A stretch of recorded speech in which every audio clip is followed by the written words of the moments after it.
Hello mountain bikers everywhere and welcome to another show from Old Man in Lycra. Yes, this is the mountain bike channel for the mature rider. I'm afraid you're not going to see any of this, or this, and none of this. But in today's show, we're going to get a behind the scenes look at Joberg2c, one of the toughest mountain bike stage races on the planet. 9 days, 900 kilometers. Stay tuned.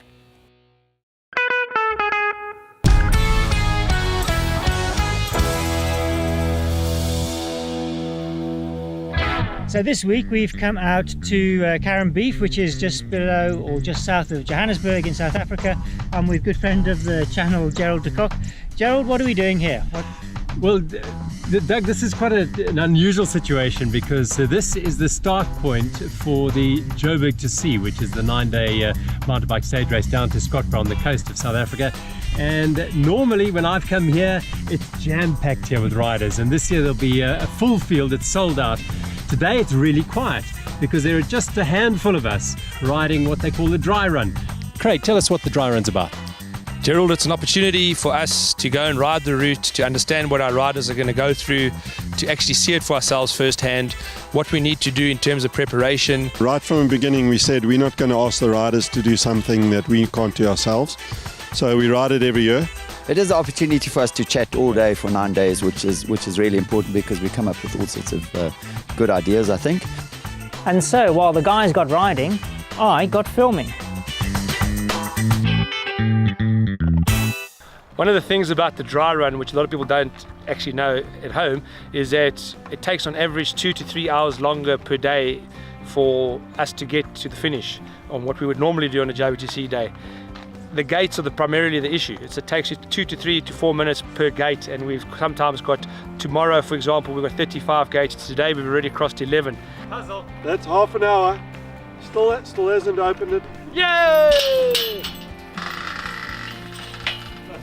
Ever since you're a kid, you have these dreams of what you want to do, you know, and it just, I don't know when it dawned on me, but at some stage when I was at junior school, I heard about these guys that rode from Joburg to Durban, but on the road, you know, and obviously we don't like riding on the road, and it's been a lifelong dream to ride from Joburg to the sea. So I thought, well, what better way to do it than to find a whole lot of people to help me achieve it. So the difference between Joberg2c and all the events that I've done, and I mean, it's weird me saying this as an organizer, the big difference is the community.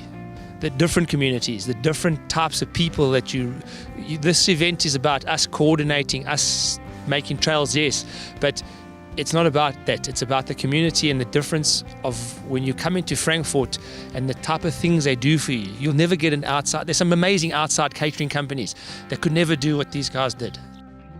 So we have arrived at the famed and fabled Vaal Dam crossing, which has gone through a lot of changes over the years. Craig Wapnick, this is part of your day here. How did you originally come up with the idea to cross the dam? What was that idea? Well, first of all, it was never my idea. I didn't have any ideas. It was always other people, because I can't take the blame for all the crap crossings that we initiated. But basically, we started off with dragon boats. We then outgrew dragon boats, and we went to the world's longest floating bridge, which was great for half the day until it broke. Then we went into a 3-piece system bridge, which was possibly the most optimal. Now we found an incredibly simpler crossing thanks to John, and we've come through the corner of his land, and we're using what is possibly the more modern method with speedboats and houseboats. Isn't it nice in the 21st century?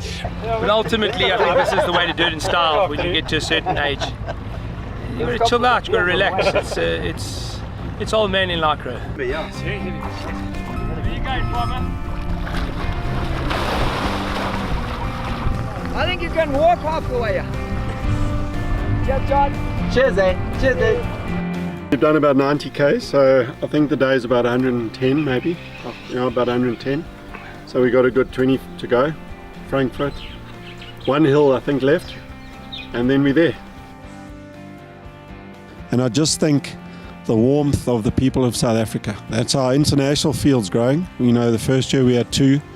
This year we got 240, I think. That's what it's all about, bringing people to this country, or our own people riding across places you'll never go. Here we're in Frankfurt. How many people in South Africa have spent a night in Frankfurt. So I think that's what makes it really special.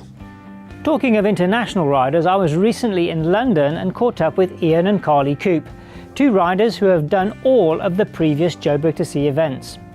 We are in the Surrey Hills at Holmbury Hill. So this is an area that we ride around quite a lot. So there's lots of nice single track in the forest. There's also some nice steep, quite punchy climbs. So it's a good training ground.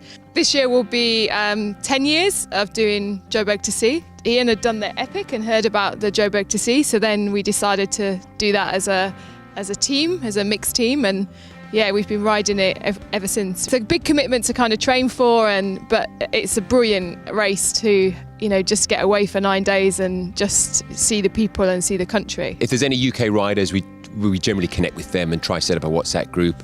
Just give advice in terms of what the weather's like out there, what to take out. Most riders will take too much, so we encourage them to take less and prepare for those cold mornings and the hot days. joberg2c really is a remarkable event in many ways, and it's taking place this year from the 26th of April to the 4th of May. I'm afraid this, the 10th edition of the event, has long since been sold out. But you can have the best seat in the house by catching the daily highlights on Facebook and their website. Links in the description below.